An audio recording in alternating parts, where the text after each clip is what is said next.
Hi, everyone, and welcome back to that UFO podcast. My name is Andy, and for a look at the latest Sol video news breakdown, Dan, awful fucking intro, but yeah, let's just keep that one, and I'm going to have to mark it explicit now as well. Dan, hi, you all right? Hi, don't worry about marking explicit. Doesn't affect anything. Um, so swear as much as you like. And yes, all great here. Thank you. It's been a busy week. Again, I feel like I'm saying that almost every episode now. Yeah, it has been. Do you mean UFO wise or normal wise? UFO, I mean, Yeah. normal wise too, but Yeah, it's I had to dip in and out a lot this week just because I had such a busy week at work, but no one cares about that. So yeah, but the Sol videos released, and I think that's the big thing we're going to look at here. I wanted to say up front, I've not watched them all. Dan, I believe you have, but rinse through them, yeah. yeah, we are not here to give a step-by-step breakdown of all of the videos. This is a kind Yep. of look at some of the key points that we have looked at and liked. A bit of an overview of who talked, what they were about, and I would recommend people go and watch these themselves. And I've got an interesting point, Dan, just on something in just a second I'll bring up. But Sure. yeah, Sol, just a reminder, Dan, Sol is the kind of think tank brainchild of Gary Nolan and Peter Scafish. Is it Scafish or Scafish? Scafish? I would say Scarfish, but I'm not 100%. Yeah. It's the old Goth Goa thing again, isn't it? Golf Peter, Go, Grusch, I'm going to keep Grusch. changing. Yeah, so Dr. Gary Nolan and Dr. Peter Scafish, co-founded by David Grusch. He's listed down as a co-founder on the website as well. And their objective is to legitimize and professionalize the study of UAP, reaching out to other academics, scientists, military professionals to seek ideas and collaborate. So while, yes, there was a Sol symposium, brackets conference, whatever you want to call it. It wasn't a UFO conference, quote unquote. I think they wanted to very much stay away from that, as much as it was probably the ultimate UFO conference at the end of the day. The way it's kind of shaped up. However, yeah, Dan. So Sol, we talked about it several times last year. If people want to know a little bit more about when it came out and stuff, just search Sol Foundation in the links on the search bars on YouTube or on the audio files, and we go through it in a bit more detail. But this is the release of the videos that were filmed back in November, I believe it was now, Dan, yeah? Yeah, that's right. Back in November. And the release was delayed a little bit, and it's led to all sorts of conspiracy theories in the, the social media UFO community. Turns out they were just doing a really good job. The production on these is phenomenal. Probably the best I've seen from a conference, in all honesty. Yeah, I would have expected as much. But listen, let's go through the leadership team at the moment on the website. Is Gary Nolan, Peter Scafish, Jonathan Bert is also listed on there as well. Those are the three kind of head honchos, it seems. You've also got an advisory board, which seems to be really just have been updated the last few days. So it's got Timothy Gallaudet, whom people may have seen. He is the former Navy admiral who's come on to the fray the last couple of months or so, talking mainly about USOs, the underwater side of things, and I'll get back to that. Kevin Knuth, who is a scientist, his talk was based on the physics of UAP. Diana Pasulka, who's been on the podcast and many other podcasts several times, wonderful religious historian. Jacques Vallée needs no introduction. I always find it fascinating. He was like an internet pioneer. He was one of the guys that Yeah, yet again, we have a character in UAP world who's had some inspiration to make some world-changing technology.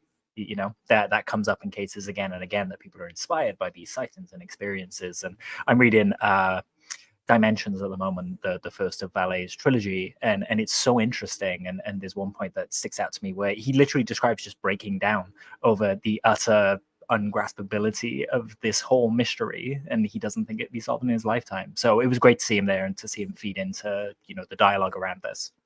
Do you remember the early days of dial-up internet when your phone would literally dial at a connection and it made that do do do do do?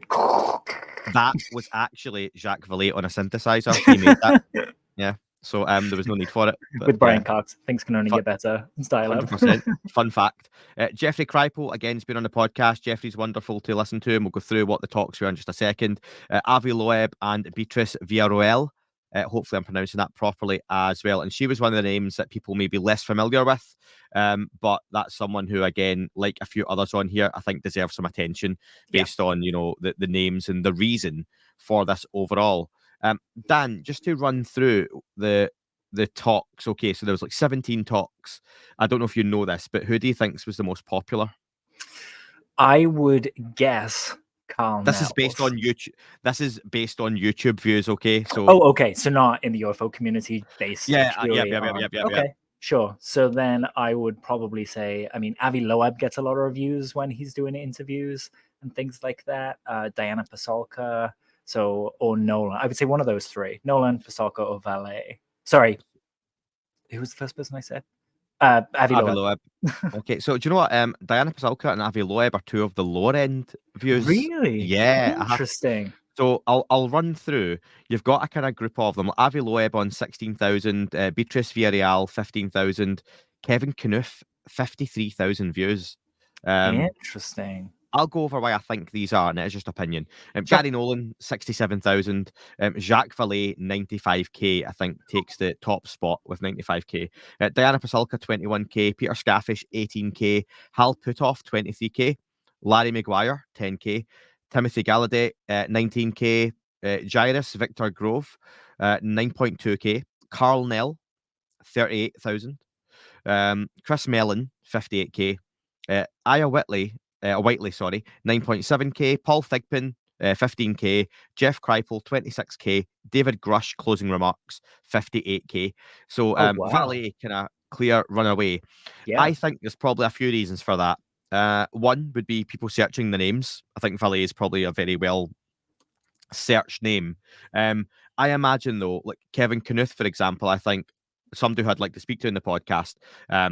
Some of his clips went viral through various Twitter posts and whatnot, Sure. and on Reddit as well. So I think based on some viral traction, that would have drove traffic to those videos too.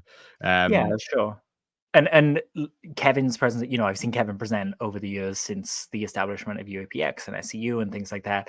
And every time he presents, he gets more and more concise. And I think this was no exception. Just so, so well worked, that yeah, it was just a really smooth presentation, and so much of it was really impactful, I think. I'm going to be really weird here, Dan, and just we'll go over some highlights then, from what you thought, from what you've seen, what I've thought. I'm going to start with David Grush's closing remarks. So it was the final video. When Dan says about the production being fantastic, Oh yeah, d- this one, no. don't watch this one first and then judge the production. This is literally them filming a screen because David Grush is dialing in via like Zoom or something or Skype. Yeah. Yeah, and I didn't when I was watching this one. There was another one as well that was a good talk, but it was similar, filming the screen, and I was like, why didn't we record the Zoom call? But whatever. By the by, I everything think else that'll looks so be good. yeah, I think that'll be one of those learns for them going forward to Yeah, go, do you know what? exactly. Because they do an incredible job with this, especially for a first time, event like this, and the speakers and whatnot. But yeah, so David Grush, I think the man of last year, the UFO person of last year, that I think we're still very much expecting to make some waves in the coming weeks and months, or at least Mhm. have led the way for others to come forward in a similar vein. Um, One of his remarks, Dan, I wanted to comment on. So he says, as part of his closing remarks, which is a prepared speech, and then he take like a Q&A, he says, imagine a place where we no longer need to speculate about our place in the cosmos. Um, so do you think when he says that, this is pure speculation, that he's coming from a place of, from what he has seen and read, that the government does have a good idea of that sort of thing? Does it go as far as, when you get out there, the universe is teeming with life, they know this, and we are just a little stop along the intergalactic highway type scenario? Or do you think it's a more generalized statement? I'm just curious on that, if it's coming from more knowledge or speculation, what you think. Yeah, I mean, it works in two ways, doesn't it? We've heard from Grush that everyone he spoke to in the program uh, called these beings ET. Yeah. However, Grush himself says, I didn't see any evidence of the origin, so I can't say that they're definitely ET. So I use kind of a broader brush, and he talks about extraterrestrials and everything else. So I think that Grush realizes that they probably know more than he knows, but he's just being careful when it comes to using that term and saying it's definitely this. So I think it's a little nod towards some more information being there, and that someone knows a lot more. They have a lot more hard facts about this. Um, it can be taken in a more general way as well, though, right? Like it can't just be like, in the future, if we commit to this and we do the research, then we won't need to speculate. We'll have all the It's answers. not just us. It's not just us. Yeah, Yeah. exactly. But yeah, there's something in there. It being said by Grusch, who said that thing about ET and so on and so forth. I feel like there's a hint that he suspects there's more information there. Yeah. I've made a note here to ask this as well. So I've put with disclosure. I'm going to read my prepared statement. With disclosure, capital D as such, true acknowledgement as such. Does society just get healed overnight, right? Or, and there's that, we've discussed that kind of thing before, that there's a blue sky thinking that, aliens are out, folks, that's it, everything's great in the world, okay? Or do you think this new kind of paradigm, quote unquote, just slots alongside all the conflict, war, famine, politics, etc., and that tomorrow people are still, getting up and going on holiday, going to work, going through breakups, any number of just things that happen in life on a small and a global scale, and we just have this thing of, but there are also aliens out there. I think it depends on what disclosure is. If it's a bunch of craft appear all over the planet, a la Arrival or Independence Day, then that's an immediate impact and a shift, right? Like we can still drive by them to go to work and things like Even that. those are two But very different scenarios. yes, exactly. Yeah. But then at the other end of the scale, you've got a disclosure where it's just, hey, we're not alone. And that's it. You're just living with that fact and there's nothing to be done. You can't see them. We can't gain any technology from them. It doesn't impact our everyday life. We don't have to drive around them because they're landing in the middle of the M4, which is a motorway in the UK for people that aren't from the UK. So yeah, it really depends what that disclosure is. But I do think that it would be a lot more boring than people suspect, that if the US government came out and just said, hey, we're not alone, that most of the world would shrug, and it would just take us a while to kind of pass that information and really internalize it and live with it. One of the things I loved about the novel of Contact, that is in the movie a little bit, but not a lot, is that you see when, they find the signal, they build the machine to contact ET. Building the machine takes decades and decades. Mm-hmm. You see the development of society over those decades, knowing they're not alone, but not knowing what it is or what they're building the machine to do, and so on and so forth. And you see the shifts in religion and society and how people are acting and things like that. And it was really interesting. But again, it was written, like 30, 40 years ago now, like something like that. And we have the benefit of seeing what happened with COVID and things like that. So it might look a little bit different now, I wonder if Richard Dolan or Bryce Zabel would change the book after disclosure, now that they've kind of seen how the world reacts to these events a little bit more. I will say, and this is just like a quick little preview, that the definition of disclosure that is on a slide in Carl Nell's presentation, which I think kind of reflects what the government thinks. The definition of disclosure for them is process of revealing to the public all US government records related to UAP, technology of unknown origin, and non-human intelligence, and all equivalent subjects, with the specific and sole exclusion of temporarily not attributed objects. Enabling the public to become fully informed about history of their government's knowledge and involvement surrounding these topics, and complete and timely access to all science and technology gained in furtherance of comprehensive research and development essential to academic enterprise and free market capitalism. There's no guarantee there that we're not alone, right? That disclosure is just, we'll be honest with you, basically. There's no hint towards what they're going to be telling us. So if that happened, if that disclosure happened and nothing else, the world goes on. It's just a boring tomorrow. Can we jump on to Carl Nell's presentation then?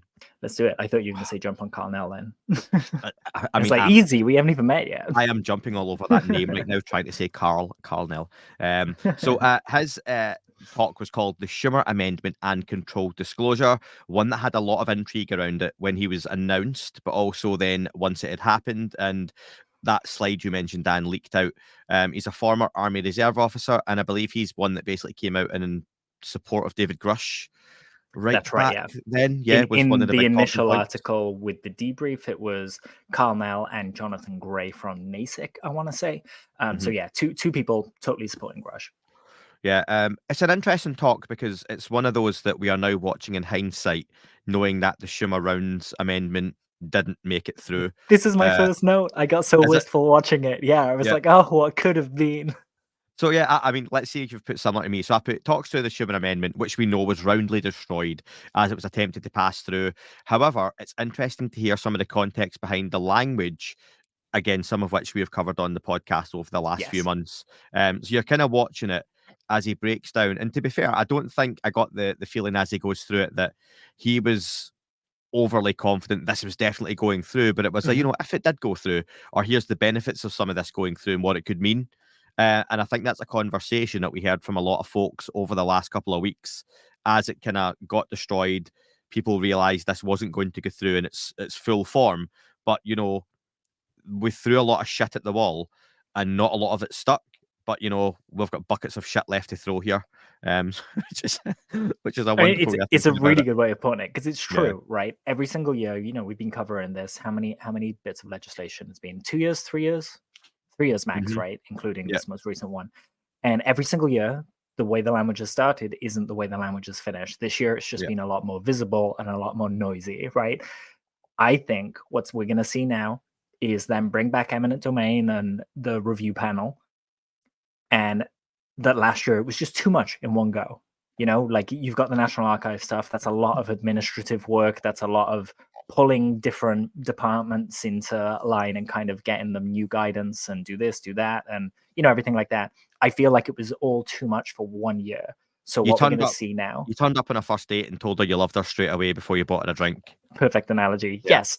When really, you want to just have a second day and a third day and kind of keep going. So I think what we're going to see this year is probably all this stuff that Carl Nell is bringing back in that is now explained properly to a larger Yeah. audience. The politicians who are interested, Ogles, Burchard, everyone like that, they can jump on and watch the why of the plan without requiring to hire a brief and a skiff and go in and be briefed and so on and so forth. They can now understand the reasoning behind it.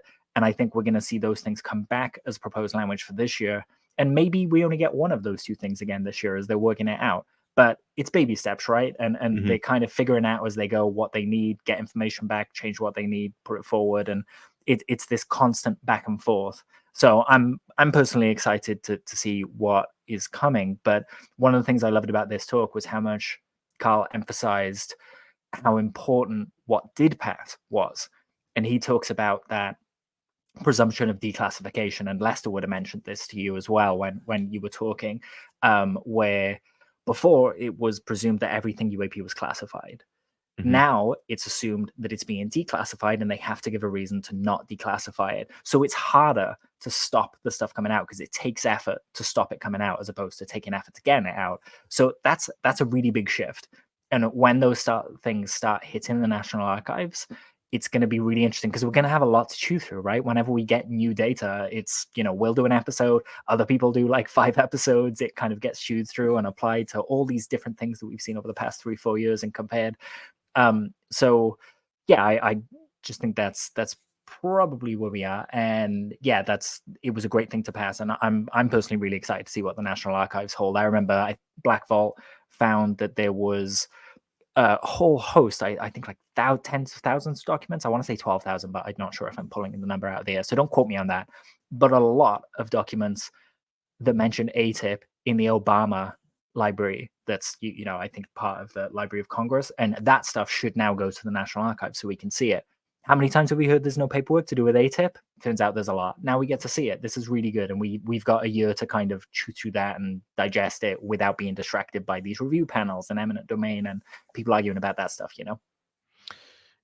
Something I thought there when you mentioned about the declassification stuff and it being harder to keep things classified and in, why aren't we getting more cell phone leaks? When we heard about pilots being encouraged to film these things with their personal phones as well, when they see Uh-huh. them. Uh, Again, it's harder to classify that kind of stuff because it's not on a sensitive sensor system, for example. Obviously, the quality is going to vary wildly.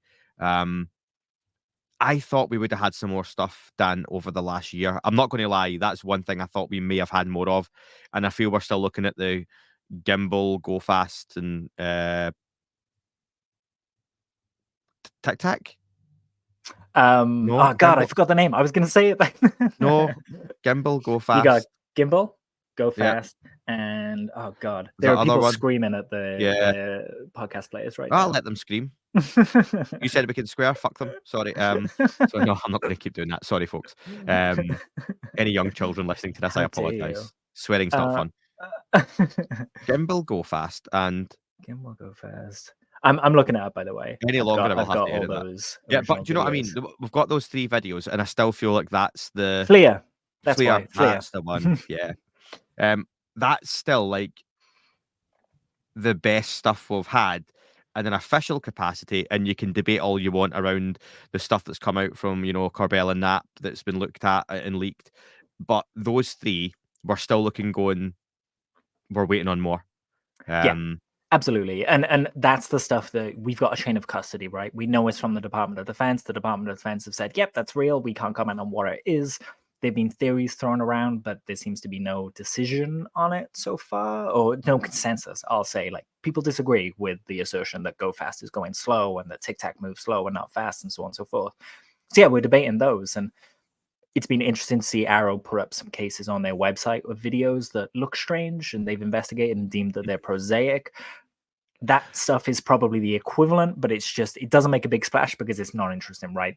They turn out to be prosaic. Apart from that, what we are getting is, like the jellyfish video from Corbell, where it was someone filming a screen with their cell phone. Yeah. So maybe that's the removal there. I imagine if something like that happened, that the guidance from the DoD is to classify anything to do with UAP at the moment. And until that's updated, anyone that encounters this stuff is probably just told, don't talk about it, this is classified. Yep. And so the stuff on their phone becomes, like kryptonite, and they've just got to give it in and get rid of it, and they want nothing to do with it. And occasionally we see a jellyfish video filmed off screen and things like that. But I'm with you. I'm ready for something more. And this week we had the reveal of Sora from OpenAI, which is like video generation based off text prompts. And 6 months ago, this stuff looked like crap, and now it looks almost good enough to just make a Pixar movie by giving it a script. So what good of videos now? Yeah, 2 things then. So first one, just you mentioned Arrow. You know that article that came out in the Sun about alien hunter says he was gagged by the Pentagon, blah blah blah. Love that he was calling alien hunter, but yeah. I asked Sean Kirkpatrick about that, and he said he had no idea where they got that information from. So fun story. I has asked the guy that I've done a few things at the Sun with, and he also said he has no idea where they got that information from. So that's both sources there. The place that published it and Dr. K. Also, when are you talking to Dr. K? You moonlighted on Arrow? He's not yet. No, he's not having it yet. I'm persistent. He's still talking to me, but privately, and that's not dropping names, folks. I just he DMs people. Yeah, people DM people. It happens. Plus you reach out and you're like, hey, come he to the podcast. Pays really well he's for me to say stuff. He pays so well for me to say nice stuff about him. You got to start wearing that T-shirt he sent you though. Absolutely, he sent me a lovely knitted jumper. The other thing I wanted to ask you about the 3 videos, not to jump back too much. The Tic Tac gimbal or Go Fast gimbal, whatever, and the Fleer. Have you changed your mind on any of those? And since Arrow did put things up on the website, and some of the Arrow videos were very fair, and even the idea that here's what it does look like when you see an object from behind with an exhaust and they can look, certain different ways. Have any of those 3 videos changed for you? I think Go Fast is the one that has the biggest question mark for me.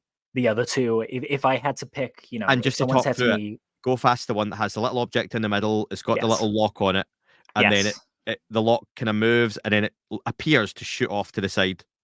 So that's Fleer. Go Fast is the one where it's kind of looking down at the ocean, white and object, like a white dot going really across fast, the ocean, and screaming. The podcast Whoa, intro, got it. Woo, yeah, what the hell is that thing? Yeah. So that's Go Fast. A lot of people have kind of done trigonometry to show that parallax could be in play that makes it look like it's traveling faster.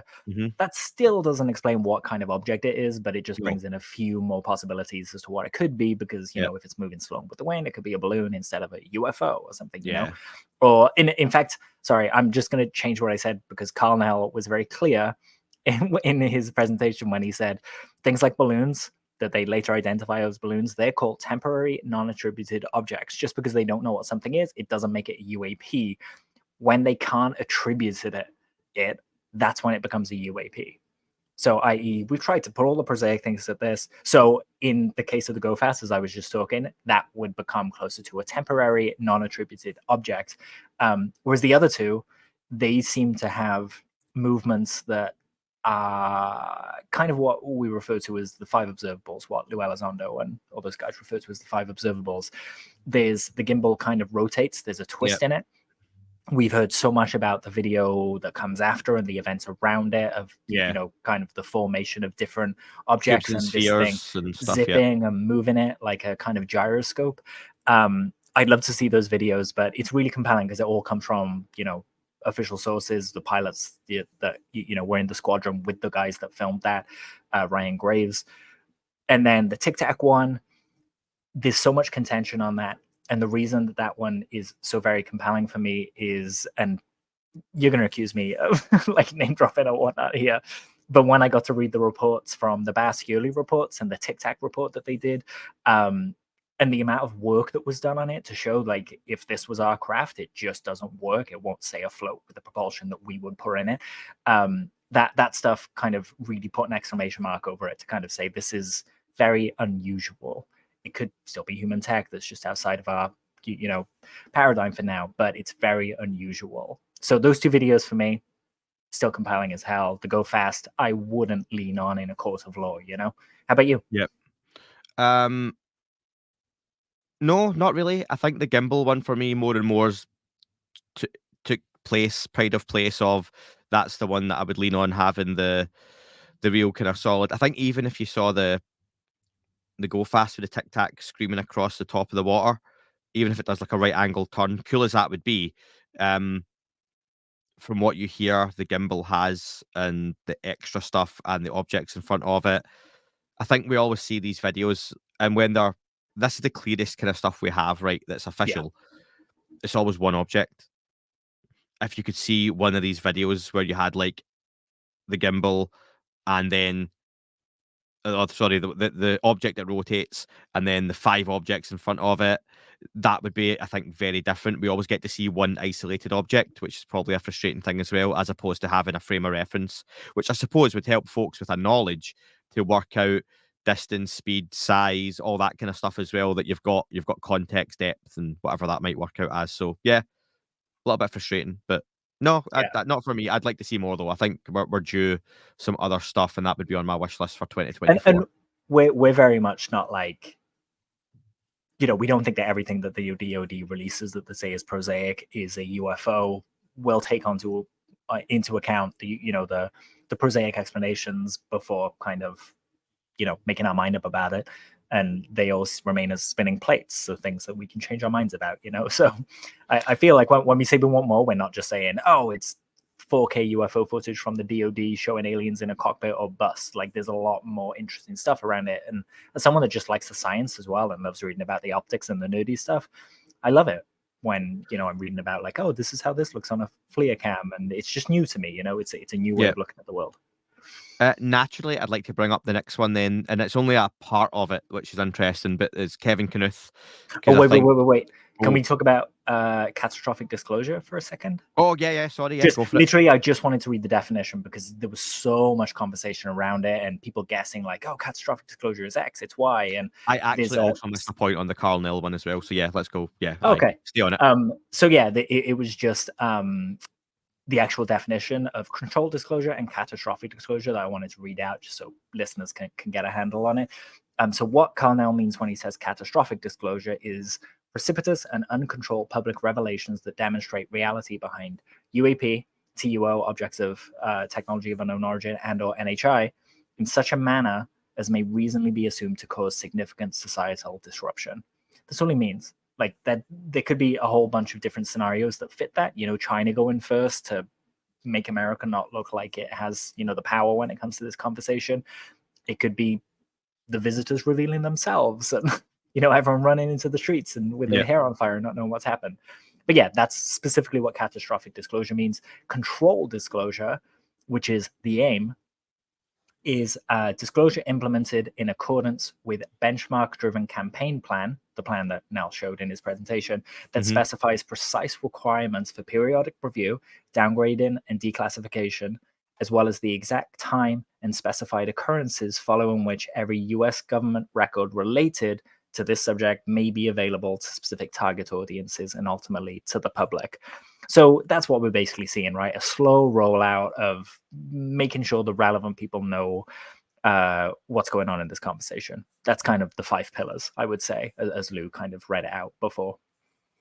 On that slide, that was one of the big leaks that came from the early presentations, and Gary Yes. Nolan, Peter Scaffish, and others had asked, please don't leak this stuff until everything's been, there was nothing sinister behind it, but they just asked folks who'd attended not to do it, and a few folks still did. But when the slide leaked, that was a really big talking point, and I think some folks took it out of context a little bit. Yes. Just because I think people took it as this is the government disclosure slide, as if Carnell had stood up in a conference and read out this is the plan for disclosure, and this was very much his thinking of what it could and should look like, in, like you say, a kind of organized, planned way that would help all the different facets kind of come together in the most kind of efficient. I'm kind of waffling now, but no, yeah, I think that's you're what it exactly was. right. Yeah, that was it. Yeah, so there was a lack of. And do you know what? That's probably the reason Gary Nolan was like, "Don't leak this stuff until we've got the videos out and they're ready, because you'll take things out of context." Literally what I was going to say. It's a perfect example of why Gary was like, please wait. Let's talk about this when we have all the information and not before. And yeah, I see the phrase catastrophic disclosure bandied all over, and it means different things in different contexts. There's an actual definition for it now, so we can work to that, Some folks are like, "Oh shit, this guy just took the disclosure plan out at a conference, but we can't find out what it is till January." You're like, "No, it's not what he's done." But it's really interesting, and it's one that people should definitely go and check out as well. And just to make a point, these videos are anything from 15 to 30 minutes long. Avi Loeb goes 45, and I wonder if that's why some of the videos have to wrap up early, because Avi takes full advantage of went his over a bit. opening. But Yeah. credit to Avi. I've seen so many talks of Avi, and when Elena and I sat down to watch this, I was like, Avi's a skippable one. And Elena quite rightly pointed out to me, like, oh no, there might be some new stuff. Let's watch it. And just like with Kevin, Avi has over time really concisely, just chipped away at his presentation to make it concise and impactful. And now you've got all the stuff where they're looking for the extrasolar objects in the Pacific and things like that. And it just makes it really interesting. So I'd recommend, if someone has seen Avi speak as much as we have and is thinking about passing on that one, don't watch it. It's incredible. And there's probably good reason that Gary Nolan, Peter Scaffish have chosen Avi to go first as well. So Absolutely. that's a compliment. So I mentioned we're talking about UAP, how they move and whatnot. Kevin Knuth, he shared a presentation called Physics of UAP, and he shared an encounter, Dan, from February 1987, where a USO, unidentified submerged object, is a case that is reported to have turned a New Zealand Navy ship off. The USO reportedly was 800 feet long and 150 feet wide. That's a hell of a size. Girthy. Very, yeah, matron. But yeah, tried to Taylor Swift it by shaking it off, and hopefully the algorithm picks up. I said Taylor Swift there. Hi to all the Swifties who are now listening. Super But yeah, Bowl. Let's throw that in as well. oh yeah, God. Yeah, so the object, the ship tries to literally outmaneuver this thing, and it just holds course the whole way. Essentially, interesting case. There wasn't a whole lot more around it, but USOs is something I'd like to see and hear more about this year.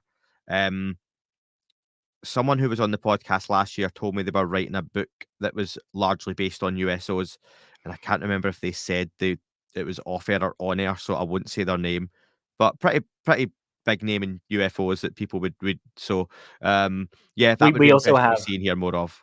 Tim Galladay. He's really pushing the USO thing because he comes Yes. from Yep. the NOAA. He's proposed a project to all of the department heads because he knows them from his work. He was really high up, and they've all said, yeah, we'd love to do this. We'd love to help you study this. This year is the year where they're trying to turn that from an idea into reality, and they can apply their senses to this problem. It's really exciting to think about USOs. And, the one time I got to speak to Grusch, I asked him if there was some USO stuff coming out, and I was told yes. So hopefully we'll be seeing that this year. Yeah. The USO stuff, as has been mentioned by many folks, the tracking of them is more difficult, isn't it? Because they're underwater, so they can't see them. It's not like Yes. a pilot can see something fucking 10 miles away in the air. They're very much limited to immediately what's in front of them, depending on conditions, various different sensor systems, and limitations on those as well. The water is the bodies of water are huge, so yeah, for me it's something that's very much like on the radar, no pun intended, for I, hopefully this year hearing more of. I forgot to commend you on an earlier pun, by the way, when you said you were talking about the Schumer Amendment, and then you said it roundly was summarized, and it's the Schumer-Rounds Amendment. So I was like, that's a good pun. I forgot to say though, credit where it's due. I can't take credit for that one being deliberate either, but thank you. I might go back and do that. But yeah, so Kevin Knuth, really interesting, talking about the physics of it. And just very quickly, Dan, before we go, I'm going to ask you for some of yours, and I've still got Gary Nolan to talk about as well, but I don't know if you're going to bring up his. You're looking here at, again, some of the talks titles. So Avi Loeb, Frontiers of Interstellar Objects, Beatrice Roel, Multiple Transients in the Search for ET Probes. You've got Kevin Knuth, Physics of UAP. You've got, Genuine Scientific Problems, Anthropomorphism and Ontology, Canadian Government Stance. I'm just picking through some of them. Potential Consequences of Disclosure, Paradoxical Thoughts on the UFO Phenomenon from a Historian of Religions. This isn't just a whole lot of folks standing up and going, do you know what? Here's my talk on the Black Knight satellite. Sorry to Yeah. throw that one in there. No, it's Or, true. some really random abduction experience from the 80s in Wiltshire in the UK. No offense to that, but this is really high level, big stuff that I don't think is necessarily aimed, and I don't think it was ever advertised to be, this is for the UFO community and we want people attending these and buying tickets and t-shirts and whatnot. I say that the next one, watch out for ticket stalls and t-shirt stands. Nothing wrong with that, by the way. But, this was aimed at academics and like-minded folks where they're saying, look, let's get together on this. Many of these folks, I think, came out and said they had never met personally or face-to-face and finally got to sit at the same tables as each other and make new connections, agree to work on projects together. Some folks who weren't kind of named that were there, or people wouldn't even know, I don't know, got to kind of turn up at these things and shake hands and say, I'm X, Y, and Z. So, strange name, I know. But yeah, it's nice to meet you. And I'd be interested in working on Elon this. Musk kid. Yeah, this is triplets. Interested in finding out more about what you're saying. There were investors there. I know one or two folks who are just listeners who were interested in potentially backing some from projects and stuff if they could, or giving expertise. That was the point of this, and I think that comes across in the breadth of the talks and what they were for. And I like the fact that no one went like 2 hours. It wasn't like, here's a 2-hour presentation. Yeah, it was all very digestible. The production value was great, as I said, but like imagine if we didn't have any UFO conferences whatsoever, and this was the first one. This is how I'm kind of looking at it. Yeah. The bar is high. It's a serious discussion. There is no one wearing big green alien heads and ears and things like that. This is for scientists, and watching it made me think that it's probably the closest thing we've ever gotten to what an actual disclosure event would look like. A breadth of people, we had Paul Thigpen, a religious scholar, Diana Pasolko, then you've got head of astronomy at Harvard, Avi Loeb, and there are so many like different parts coming together to present this, philosophy, official government comment, that I couldn't help but feel, like raise the bar a little bit on this. And this is what an event would look like if they said, okay, everyone be around your TVs at 8 p.m. on Wednesday. There's a crazy announcement coming and it's to do with aliens. We'd get, a poet laureate opening to mark the occasion. We'd get philosophers, religious scholars, scientists. Usher at halftime. Usher at halftime, yeah, exactly. Yeah. And it would be really interesting. But yeah, like props, I don't think that there could be from my point of view anyway, a bigger compliment than that to say, well done, guys. You shook off the stigma and presented something that looked very serious, that hit the mark, that seemed to have attracted the right people and has made some waves. Yeah, it's really cool. There was a really cool sync as well with Kevin Knuth's talk where he put up a slide showing that there were kind of like ripples coming out of UAP. And, it looked like if you imagine the bit in Jurassic Park with the ripples going over the top of the water cup as the T-Rex is walking, it kind of looked like that. So Kevin puts that, the videos go out. We've been waiting for ages. So it turns out Graham Rendell has a new book out called Chasing Shadows about UAP I am shocked. encounters. Yeah, he's a machine. It's been a week. Olaf and I did the cover for it. But one of the things that we decided on really early on, and this was like 5-6 months ago, was that the UAP in the picture was going to have these ripples coming off it. So it was really weird to, release that, and Kevin Knuth to put that up the same day. Let's hand over to you, Dan, then, for any presentations that stood out and any comments on them. Yeah, so I'll just kind of run through my notes. I won't go into too much detail. I loved Beatrice's presentation about the transients in the 50s. I think that's a really cool idea. It's actionable as well, like Beatrice is proposing to put camera systems up that can track and identify anomalies, and those will be in the atmosphere floating through space. This is a great idea. Why not? Like we should absolutely do that. And here in this week with the maybe security alert to do with Russia activities in space to do with nuclear weapons, this would help that. So this is one of those things that probably the capabilities there already, but proposing it publicly and getting a few funders, yeah, sure. Let's chuck up a couple of small satellites and just have something there. That kind of crosses over with Avi Loeb's thing about having satellites in orbit that could have imaged Oumuamua, and then no one needs to argue about the data for Oumuamua. They could have just seen what it was straight off the bat, right? Those I really love because they're actionable, and Avi is his presentation it blew my mind a little bit. We've watched it go along. We've watched his proposal, his book come out, Galileo project being proposed, the sensor systems be built and rolled out, and now this exhibition in the Pacific. And it just bowled me over seeing it presented like that, because this is a guy who could have completely tanked his career with saying he was going to look at this subject, but he hasn't. And he's looked at it in a completely practical way. He's partnered with people who are just as curious about the universe as he is. And he always says, I don't think I'm going to solve this, but I want to enable the curiosity in the next generation who will solve it. And maybe the people after that. That's the important thing for Avi. And I just want to echo that curiosity is so important in science, and I love that he stokes that fire in people. Nolan's talk was incredible. He spoke about analyzing UAP material in the same way as they analyze cancers, i.e. looking at the molecules of the material. Early on, they were looking, and you could kind of get a scan of the general positions and general material. But now they're to the point where they can read materials at an atomic level. So they scan this material and they can see like if it's layered or whatnot, but in almost a replication of every atom that's in that material, which is insane when you think about it. Imagine doing that to your body and seeing all the diseases and stuff like that, and some really crazy technology being applied to this stuff. See, on that, just because I had a note on he talks about the Lonnie Zamora case, 1964, New Mexico, and the piece they were looking at. He says it's clearly engineered. It's the contaminants that interest him. I'm not clever enough to go into the details on why that's important, but he says under a microscope, everything looks alien, but then it's a long, rigorous study process.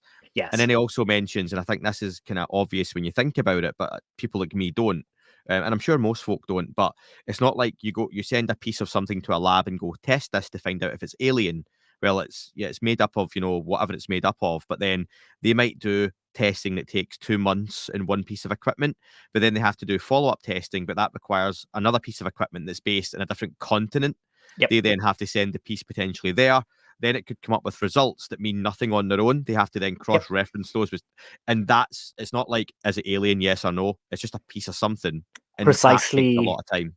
The problem with the mummies, right? Like the mummies, we've scanned them and it says unknown. Unknown doesn't mean alien. You'd have to see these things getting in the ships and going back to their planet. Like I always ask people when I talk about that stuff is, well, what is the bit of evidence that in the scans that show that they're alien? They could be earthbound. Like there's nothing that says that they're alien. And we need to remember that. And Gary goes into a lot of effort and detail explaining the data is data. You can't make conclusions. It's just information, and they can inform ideas, but you need to test those ideas as you go down that road. And like you said, it takes months to do. So you're not going to just send someone like Gary a piece of this material and in 2 days get back like, yes, it's from Zeta Reticuli. That's not how this works. What I love about this talk, and again, actionable science, right? Gary announced the Stardust repository that will standardize testing for academics and the public for these kind of things. We'll share the data. We'll establish what equipment can be used and where, based on scientists' own time, because Gary's work so far cost about 40 grand to scan that Socorro material. So yeah, through gifts and grants and just time donated, that's how this stuff will be studied, And do you and know to what? He's make the not scared. data available. He's not scared to ask for help. He does say, like you No. mentioned, funded by gifts or grants, and he says, Yep. help us.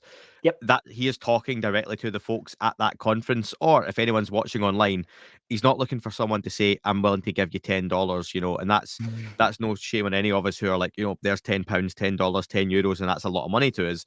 He's looking for folks who have thousands to potentially help set up and get things off the ground and running. Yep. That's where this needs to go for this kind of stuff at a big level. And you would hope your Bigelows or Brandon Fugels, people like that, would hopefully help out and get involved Like, because was the they do have person money.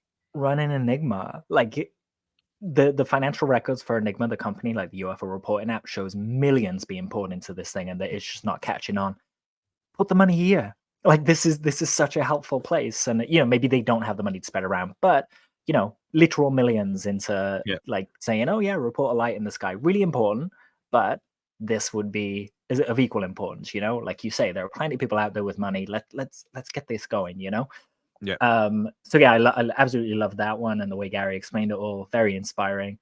Valet's talk was incredible. I won't go too much into it, but the one thing that stood out to me here was Raytheon's communication with the Department of Defense about the FLIR video.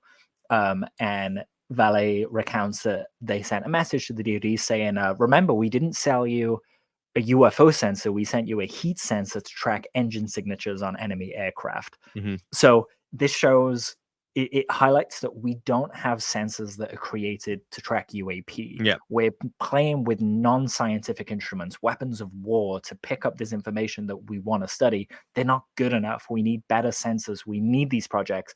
And Arrow has said that, they designed a sensor and they wanted to deploy it to different areas and so on and so forth. I'd love to hear more about that. And I'd love to have that accessible to more people that can, feed into a database. I think that'd be really great. Again, actionable, right? It's not just wishy-washy. There might be a blacklight satellite. It's full. Sorry to keep banging on the blacklight satellite. There are so many other things. But you can do something with this. This is, give us money and this is how we will spend it. This isn't just talking. I could run about with my MacBook making a movie, filming a movie, scene by scene, but is it the most efficient way to do it? No. Are there better bits of equipment? Yes. Should I have used those? Yes. Will it make my job easier? Absolutely. So, yeah. And you might just not have access to those yet. But if someone offers access and says, hey, I can help and I can do this, then great, cool. There's a team that you can reach higher than either person could have on their own, right? And that's what we're kind of going for. Yeah. Diana Pasolka's talk, as always, was wonderful. Religious scholar, speaks about the Vatican. I felt like it was a bit torn, that she wanted to go into more spiritual stuff, but didn't really feel like there was a place for it. And limited time. That's one limited of those time 29 minutes it goes. And yeah. This was the point as well where all of the lectures started referencing each other. So you kind of have to watch them in order, and Diana will say about Valet's lecture and so on and so forth. So they all inform each other. After that came Hal's. Whenever I see Hal talk, I think, help, I need somebody. Like, Hal needs to be more present and more vocal. He brought up something really controversial. And as controversial as it is, I really appreciate that he spoke about it. As annoying as it is that it happened. And what happened was this. He relayed that many moons ago, he was invited to a secret meeting by a CEO to a disclosure conference think tank in Washington, D.C. At that think tank, they were given each kind of subject of the world. So we're looking at things like society and economy and religion and, all these different facets of society. And they were tasked with looking at the effects of disclosure on those specific parts of society. Now, it was an issue that was secret for some people, but something else that comes into it is that all people present decided that it was too risky to embark on disclosure and that this stuff should be kept under wraps. It's really curious to see Hal say that, right? Because, like I said, we've had COVID in recent years and we've seen how people react to these, kind of really small changes that society is a lot more fragile than a lot of us think it is. And I would, one, love to hear who was there, and two, love to hear their reasoning. I don't think it would be that objectionable. We've heard before people like Tom DeLonge and stuff say this is really scary reveal when it's revealed. Lou said about being somber, you know. Lue Elizondo. Lue Elizondo, sorry, yeah. But this is the first time we've heard that there were think tanks discussing disclosure. What isn't established is whether this actually informed a rollout plan or whether it was just thinking. You know, so fair enough if people are mad about it, but at the same time, this stuff has to be explored, and I'm glad that they're exploring it, because just to run out and just tell everyone and not care about the consequences would be catastrophic disclosure. Like, control it. Just slow roll, think about it. We get to do it once. Yeah, you can make all the YouTube videos you want and X posts and Reddit threads and stuff saying, yeah, we are ready for disclosure. Tell us all the truth. We can handle it. No one knows that. No. It's too big. It's not just, okay, there's aliens.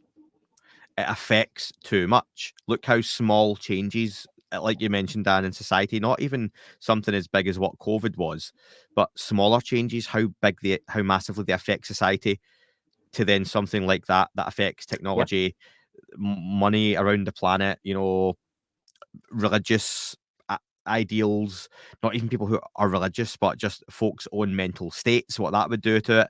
It's not just as easy as announcement Wednesday, like you say, aliens are here. And without mentioning names, you know, there was a, if you're in the UFO community and you watch all the channels and stuff like that, there was a much beloved person this week that had some trouble kind of passing disclosure on what that means and things like that. So there are very real examples of people that are into this subject who are open-minded and very reasonable, intelligent folks just losing themselves a bit. And I think it's just important to remember, you know, we can go into these ethereal spaces and talk about these crazy possibilities and these paradigm shifting things, but we have to come back home and discuss it again. You know, we have to discuss it with each other again. Yeah. And otherwise it's worthless, right? We just all lose our minds in a vacuum.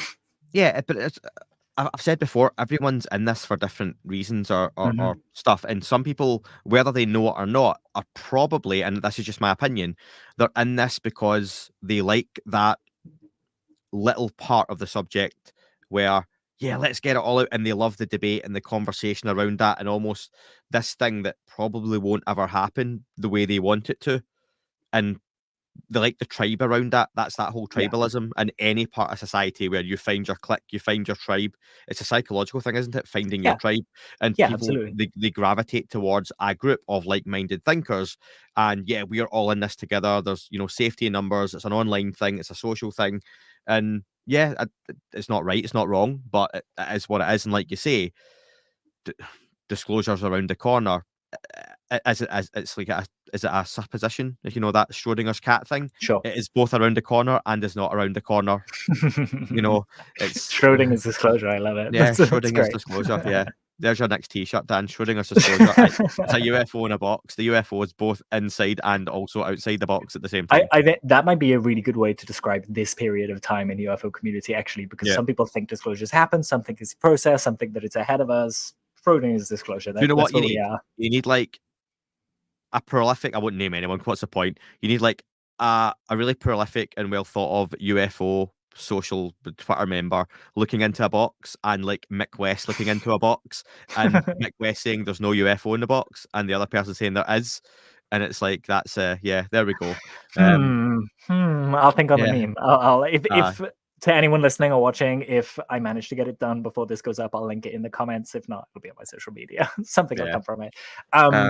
I wanted to highlight, we did a roundtable and we talked about terms that were going to become important. It hasn't really caught on, but I feel like I suggested technologies of unknown origin, and this was done before I suggested it, but it plays a big part in these conference videos. A lot of people speak about technology of unknown origin. Nell alludes to it as a kind of acronym that's going to become important. So yeah, I thought that was fun. Larry Maguire talking about Canadian UAP stuff was amazing. Again, proper call to action there for activism. And I'm just going to shout out UAPcaucus.com. That's UAPCAUCUS.com. run by Lester Nair, who you spoke to this week, and that interview's up on the channel. Lester's great, so professional. He's completely like made the process of UAP activism slick, goal orientated, completely focused it up so we're not all just flailing in our different areas. Nick Gold has done a similar thing with another UAP activist website. So go look at those websites. Like, this is where you can contact your senators. All the templates are there for you. All the things to talk about to them are there for you. All those things to expect for the coming year in politics and UAP are all there for you. So really go look at that. So Nell's next in my notes, so I'm not going to read that again. I think, wait, have we covered everything there? Paul Thigpen, I really liked. I just wanted to touch on him then to finish. He speaks about religion and its approach to UFOs, something he spoke about with you when he was on the channel. And also here speaks about how people can often conflate UFOs and religion. And that he feels that things like, I'd say Ezekiel's wheel, to me, the description of wheels and wheels and covered with eyes and eyes, that to me sounds like a UFO sighting. Paul thinks that those things should be kept separate, and it feels very passionately about that because of the way that he sees them. I thought it was a really, the way that he communicated that was full of humility and compassion, and I thought that was a really interesting conversation. Same with when he was on talking to you. So people should go watch that and just think about our place in the universe and how religion will be affected by this, and not just Catholicism, because he does allude to other religions and things like that. I thought that was really cool of him. So yeah, that might be one that people don't necessarily gravitate towards because it's just like, oh, it's just religion and Catholicism and UFOs. But like, watch it. This is kind of almost a discussion of what it means to be human with UAP, which we hear come up a lot and is a really fascinating conversation. Then just to finish up, I just wanted to mention that a few of Carl Nell's slides during his presentation, they went up to 20. After the presentation was released, the New Paradigm Institute, run by Stephen Bassett and Danny Sheehan, the lawyer that's helping the UAP movement, they posted and then deleted a few more slides from Carl Nell's presentation of, I think it was like page 35 or something like that. So the one suggests there's a much longer presentation from Carl Nell that I really want to see. But also the two things that were on the slides that they posted were really interesting. One was titled Proposed Taxonomy of UAP Origin Hypothesis. And that literally... I haven't seen these, by the way. Oh, have you not? No. I'll send these to you and I'll upload them so we can link them in the comments for people. Yeah, cool. Because one of them is literally... I'll hold it up on screen here just so people can see every single square there is a different possibility of what UAP could be. Everything from ultra terrestrials to ET to prosaic to everything else. So that's a really interesting one to read. And then the other slide they put up is talking about replacing the Kardashev scale. The Kardashev scale is a way to measure civilizations by the power they consume. So for us, we're less than a 1 on the Kardashev scale. We're still generating energy from fossil fuels. Once we completely go to solar power, then we kind of become a number 1 on the Kardashev scale because we're tapping into the power of our local star. When we can do that in massive ways, it becomes like a number 2, and it just keeps going up until you can tap into the power of the galaxy that you're in and stuff like that. So this is just a proposal to change that, because the Kardashev scale, as good as it is, it's all dictated by the power use, and that doesn't necessarily describe, we can look at humanity and we don't get a really good picture of it through understanding how much power humanity consumes. There's such a broad range of different different countries are in different centuries and different decades and things like that, different levels of technological prowess and development and social ideas. And so it's just not a good enough scale. So what Carl is proposing that it's replaced with is something called the Universal Civilization Development Model, which has 3 axes. One axis is the energy density scale, so that's similar to the Kardashev thing. But in addition to that, it also talks about the physics of information and the knowledge of that society has accumulated. So you'd need that to understand where the civilization was and how intelligent it was.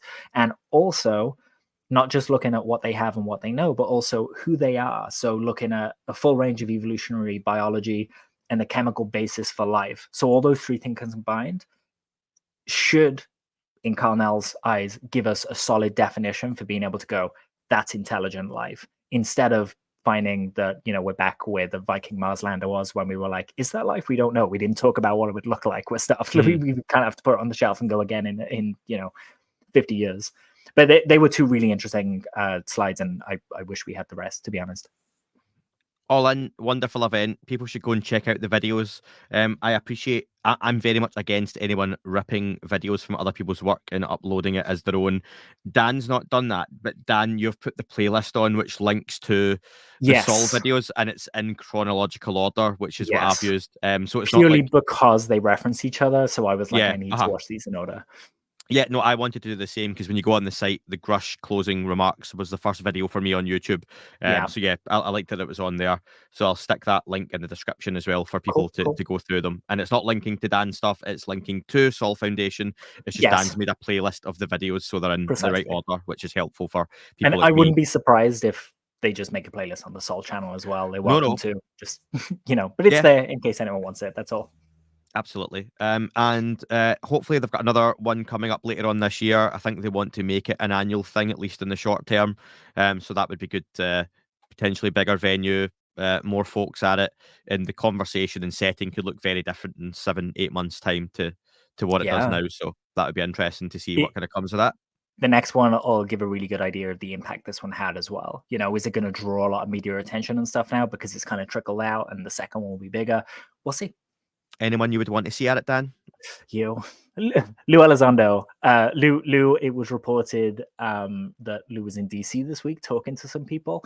At the Conservative Opportunity Society breakfast with Representative Ralph Norman, Dan. Yeah.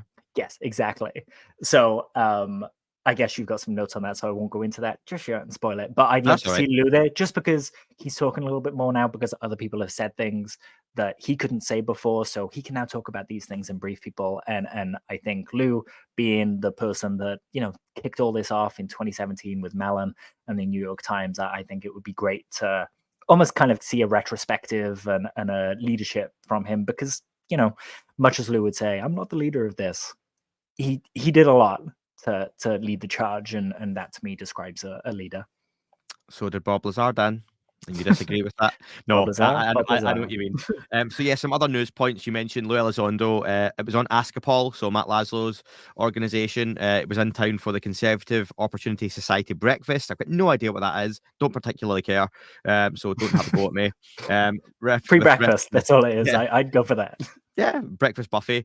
Eric Burleson told Askapol, those guys, from what they presented, of course, this is not in a secure setting. They're not under oath, but what they presented is very similar to what David Grusch was presenting. And Askapol's put on here, bonus intrigue. I'm working on it. Right now, I've got something up my sleeve. I don't want to talk. I'll keep you informed because I've got a big thing I'm going to announce. So, yeah. There might have been a little clue. They also spoke to Representative Ralph Norman, who mentioned it was to do with all the, there's a bit of hubbub in the US about a classified briefing and stuff like that this week to do with Russia and space. And it all, Askapol, Matt, Laszlo grabbed these guys as they were coming out of the skiff and asked them about it. And Rep Norman said it's been portrayed by the media as crazies that are identifying unidentified flying objects, but it's not. Norman exclusively told Askapol. He's been doing this some 30 years. That's referring to Lue Elizondo.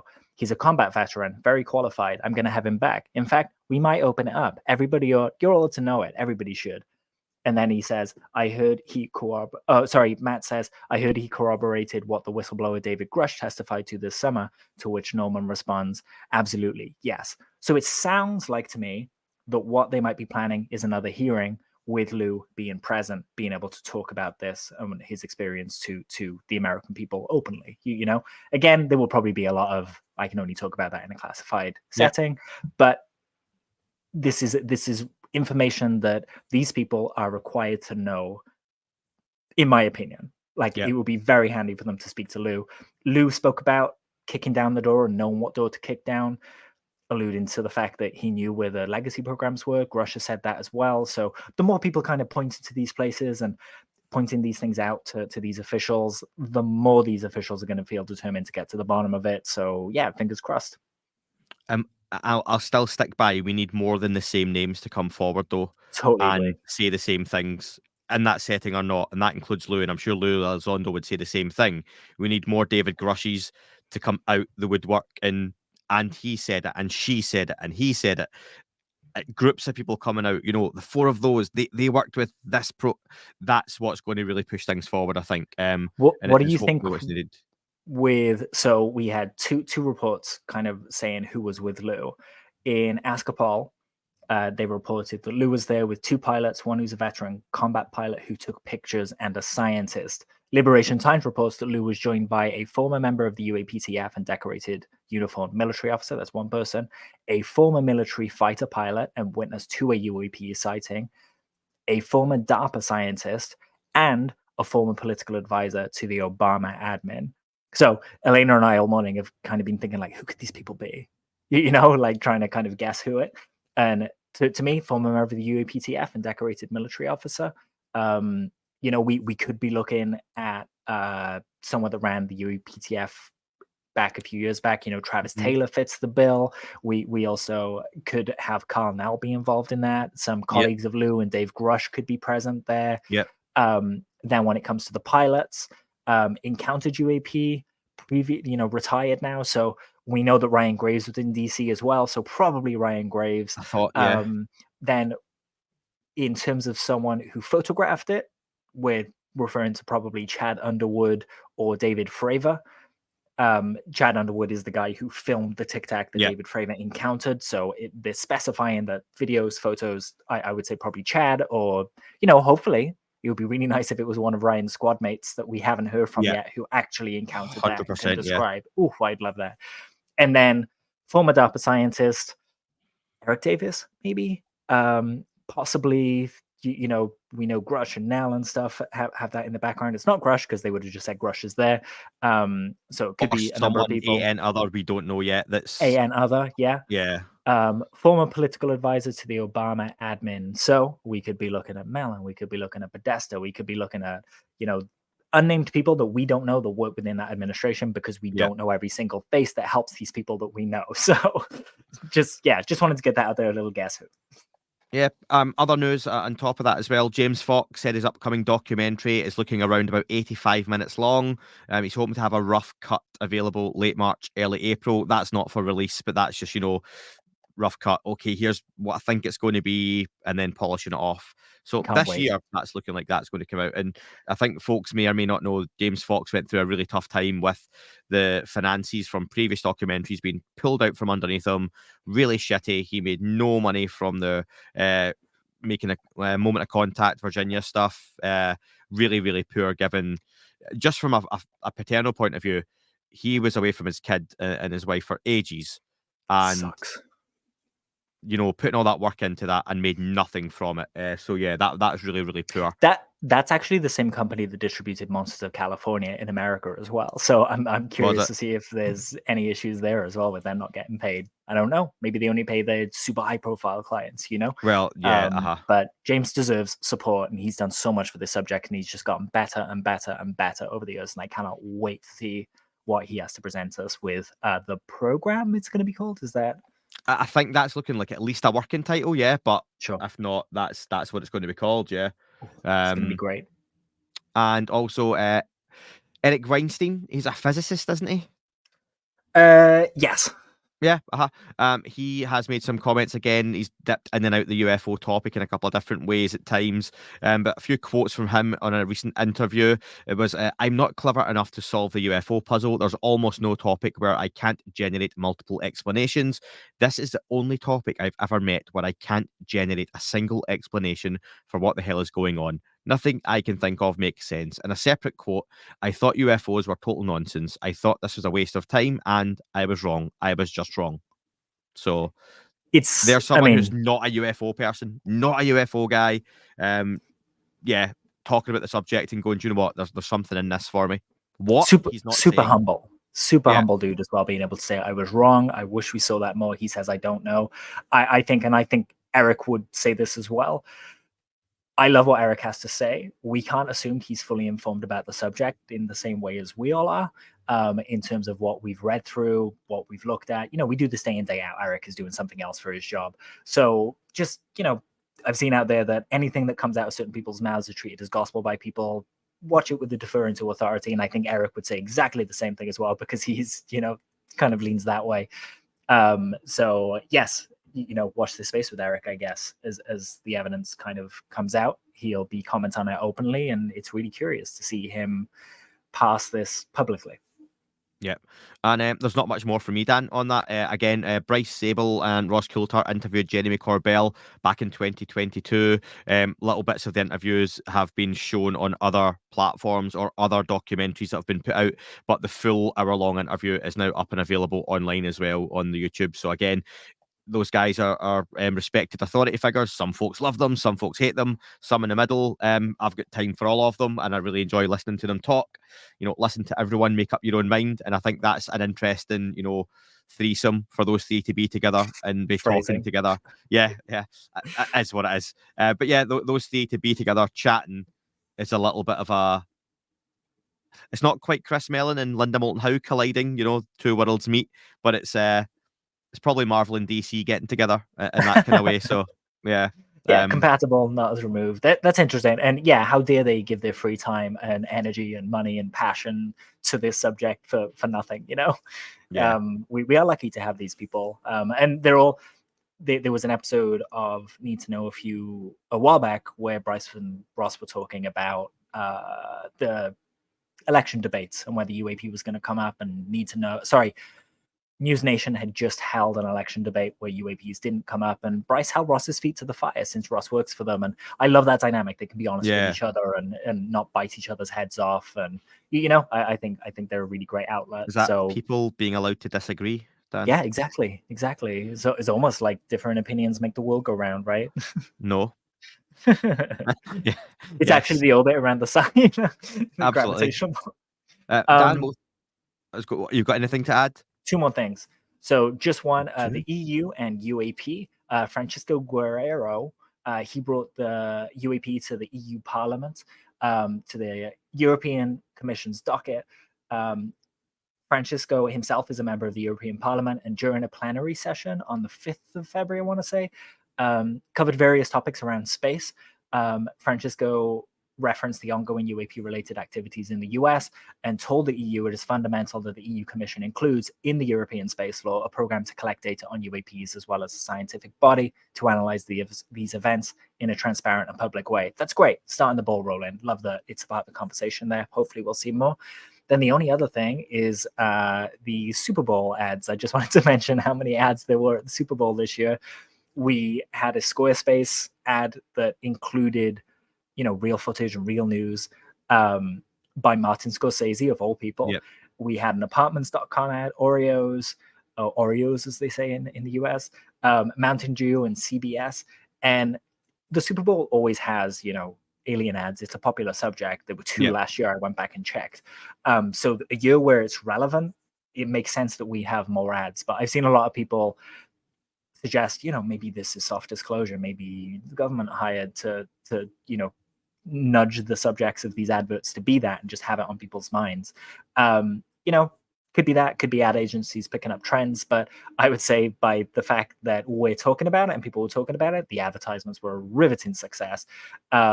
And hopefully we'll see some more next year. But I kind of wanted to ask you on that, because you've seen the advert, right? The Scorsese one. Mm-hmm. Do you think people who aren't involved in this subject, who don't already know about the hearings and things like that, do you think it will make an impact with them? Do you think maybe people around, Andy's shaking his head vigorously right here. No. Do you? People saw an advert and moved on. Sure.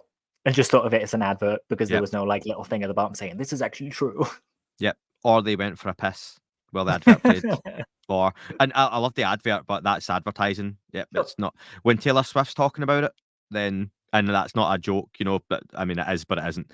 When Taylor Swift's on her Instagram or at a concert talking about aliens or UFOs, then maybe, but an advert for Squarespace, at the end of the day, Squarespace want to advertise their stuff, and they, like you say, they used a trend that was popular last year going into this year, and if it had been something else, they would have used something else. Yeah, I think so too. And yeah, the advert almost, those adverts you see where the advert happens and then it says, Mercedes or whatever, and you're just like, what the hell did that advert have to do with what you're selling?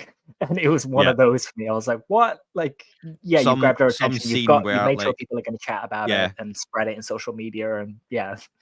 like there's some kind of like Game of Thrones style massacre of a Viking wedding, and it's just blood everywhere, and food and rats running around, and at the end it's like Calvin Klein for men. And you're like, oh, didn't quite get what that 45 seconds was I've just watched, but okay, interesting. Perfect. Yeah. The first time I saw a trailer for Lost before it came out, Oh yeah. I thought it was a perfume or aftershave advert Was it the because dancing one on the beach? it was the beach and Yes. just lots of handsome, good-looking people, and then a plane crash, and It was really vague, wasn't it? I was Josh waiting on, Holloway looking at the camera and yeah, brooding, and Sauvage yeah. for men. Ironically, they all, I think, went on to do those adverts in various They did, yeah. guises. Yeah, They did, but and yeah, I love that specific ad that you mentioned, because when you've watched Lost and you go back and watch that, it kind of explains a lot of the show before but they yeah, were rolling it out. I But I yeah, it didn't was an see advert. the advert and think, "Shit, I want to be involved in a plane crash in desert island," So I was like, "Oh, interesting." There are many things that will make you feel that. Hey, And here's a listen, question. I love What would advertising, by the be way. I'm big into that, so yeah, but no, I what don't think it'll have an impact, but go on. what would be your desert island food and music? You're allowed to take one album with you and one meal that you can repeatedly eat. What would it be? Oh, margherita pizza, and, Any specific album, brand? um, no, something stone baked, would Okay, be nice, and nice, I'd classy. have to say, album, Oasis definitely, maybe, probably, Oh, nice. And you definitely, know? maybe for anyone that's not familiar, he's not saying definitely maybe he take the album. That's the name of the album. Go listen It to it. is. It's great. It's one of the greats. 30th anniversary year. Is Same it s f really? Oh god, I yeah, feel old I'm now. being I'm being rude now if I don't ask you, Dan, before we wrap up. Same question to you. Cheeseburgers, and I'm taking the Smiley Face album by Blink-182. Nice, cool. Well, Dan, thank you very much for joining us. This has been a wonderful recap for us, at least, and if anyone else has enjoyed it, that's a bonus. So, and I just wanted to mention one more thing, Dan. This is just for the folks who are on the Discord chat. So, hello to all of you if you've made it this far. Bryce Zabel co-authored After Disclosure, a novel with a book with Richard Dolan, and I recommend folks go and check that out. Very much worth reading. So, Dan, thank you. Thank you, and thank you to everyone that listened.